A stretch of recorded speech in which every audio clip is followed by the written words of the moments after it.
insizwa kaGumede manje ngabana kunabantu abacelayo hayi bese ngiyasuka ngithi mangifika lana nayo iphuma umuntu ayabona nje amadoda asitha bese thi sabona yebo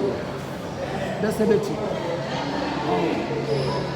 wena umsongo uthi wena cha sizongale insizwa le ikhomba nje bese isitshela ukuthi unomuntu lapha emsebenzini owafa manje sithe cha kusize thina sizoyibonela lokho thina ke sabaphathi sababishop asesontweni labasindisini wathi size la kuwe sizocela la kuwe isicelo sethu ukuthi samu okokuqala-ke thina sizokwenzela kanje sizokuthengela umuzi noma sizokwakhela umuzi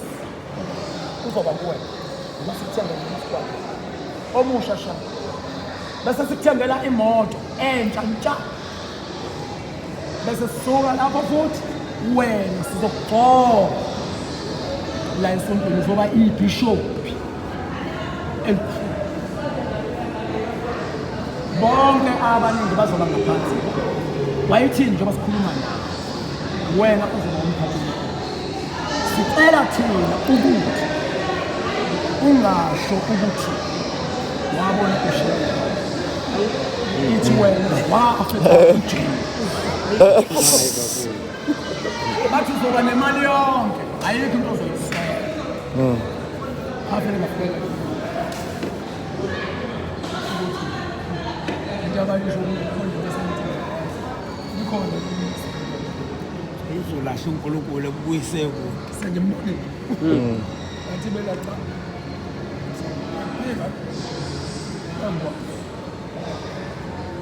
hambana omunye umuntu wayezokufuna kanti ndala igqoke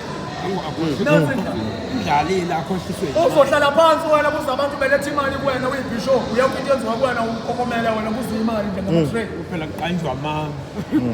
ngathi mina ngeke ngizengwenza lokho mina uNkulunkulu ngiyamazi ushiyana ebuyele ngimfice ngase manje mina ngangilo umhlangano wekhweze ngoba ngisikhonza uNkulunkulu ngabafika omkhulu bami nokhokho bami ngibazona ingabazi engaze ngatshelwa ukuthi awu uyajabula lesokuhlala nami uNkulunkulu inyama nenyama thina sasinga le nyama nenyama lelunyazi